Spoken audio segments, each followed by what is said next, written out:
A Scandinavian fjord could carry a boat farther than a loaded cart traveled easily. That advantage made water an everyday road long before famous overseas expeditions. Steep valleys often restricted paths, while deep inlets penetrated far inland. Farmsteads facing water were therefore connected rather than isolated by the shoreline. The fjord joined fields, fisheries, assembly places, workshops, and outer sailing routes. Its usefulness began with shape, but depended upon weather and practiced knowledge. Glaciers carved deep valleys that later filled as sea levels changed. Many became long sheltered arms protected from the ocean's largest swell. Their sides could remain abrupt, leaving narrow strips of workable land. Moving heavy goods across those slopes demanded animals, labor, and maintained tracks. By boat, the same cargo floated with far less friction. Timber, stone, hay, livestock, and people could share short regional passages. Not every fjord was continuously navigable under every condition. Shallows, skerries, tides, ice, and sudden winds created local hazards. Knowledge of landing places mattered as much as knowledge of direction. Crews learned where currents strengthened and where weather collected between mountains. Small craft handled daily crossings that surviving elite ships can easily overshadow. Fishing boats, ferries, and cargo vessels served needs unrelated to warfare. Archaeology rarely preserves the full population of such working boats. Waterlogged timbers survive unevenly, while repairs and recycling further distort the record. The famous clinker method built hulls from overlapping planks fastened together. This produced strong, comparatively light vessels adapted to northern waters. Designs varied according to cargo, sea conditions, available timber, and intended speed. Calling every Scandinavian boat a longship erases that functional diversity. Oars allowed movement when confined water blocked or redirected the wind. Sails improved range, although sailcloth demanded immense skilled labor and wool. Shallow drafts opened beaches and minor landings beyond formal harbors. A vessel could approach a farmstead without stone quays or elaborate infrastructure. That flexibility distributed traffic across numerous small points along the water. It also let powerful households command movement from strategically placed estates. Fjords did not eliminate overland travel, they reorganized its useful segments. Tracks connected upland grazing, interior resources, and farms to boat landings.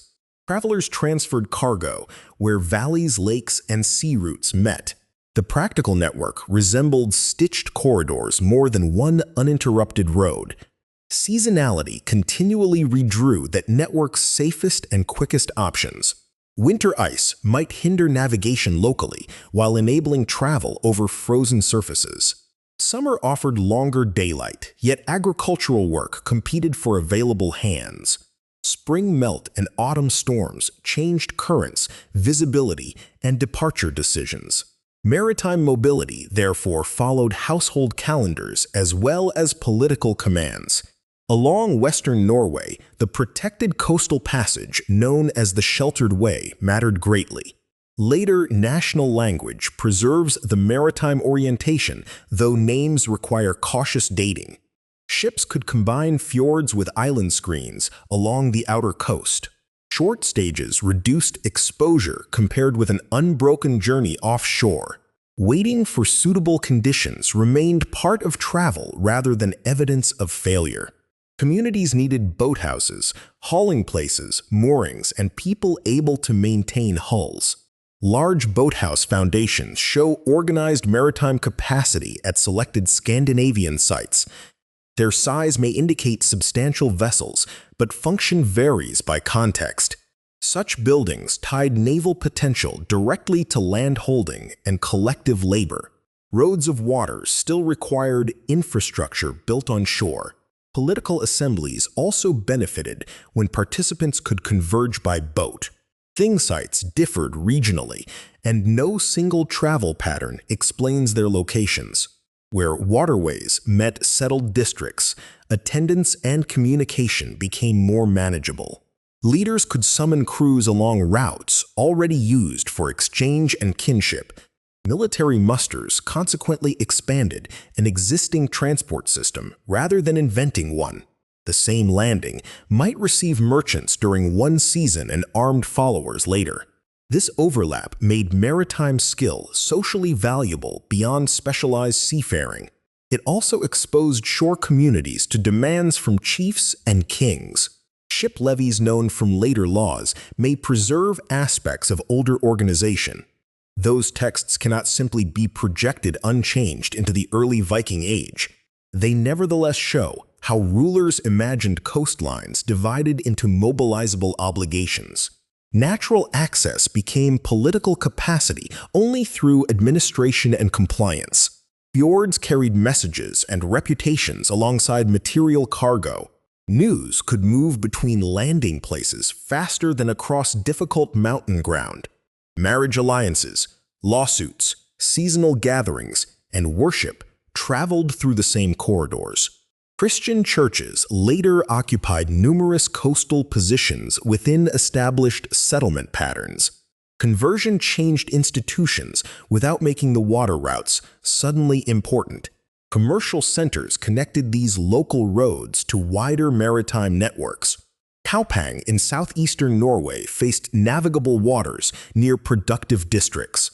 Its excavated plots, crafts, and imported materials reveal concentrated exchange. Goods arriving there did not necessarily come directly from their ultimate sources. Regional boat traffic gathered products before larger vessels carried some farther. Fjords, therefore, acted like feeder roads serving broader sea lanes. Their sheltered character also has limits in popular imagination. Downslope winds can accelerate violently from high ground toward confined water. Narrow passages restrict maneuver, and darkness complicates unfamiliar approaches.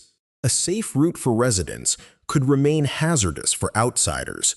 Pilotage rested upon remembered landmarks, soundings, currents, and accumulated experience.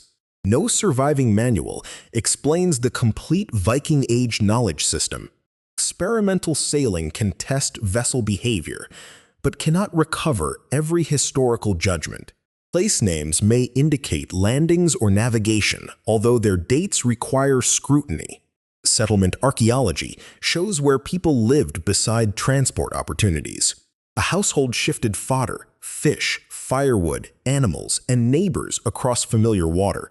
Repeated ordinary passages created the competence later used on longer voyages. Children could grow up watching currents and boat maintenance as seasonal routines. Captives and dependents may also have performed maritime labor, though records remain sparse. Access was unequal because boats, timber, and crews belonged within social hierarchies. An inlet connected communities, while allowing some households to control essential transport. Geography lowered movement costs, but ownership shaped who gained most. This distinction prevents the fjord from becoming a romantic symbol of freedom. Road carried taxes, obligations, raiders, and royal agents as well as traders. By the later Viking Age, stronger kingdoms exploited coastal communication more systematically. Royal power could travel through routes already proven by local life. Still, mountains and distance preserved regional variation within expanding political structures. The fjord was neither empty scenery nor a ready-made highway. Glacial landforms supplied protected water extending deep among settlements. Boats transformed that water into transport through craftsmanship, maintenance, and experience. Shore installations linked floating routes to farms, markets, and authority. Seasonal judgment kept movement possible without ever making it effortless. The greatest voyages rested upon countless short crossings that left fewer stories. Scandinavia's maritime roads became natural only because communities worked continually to use them.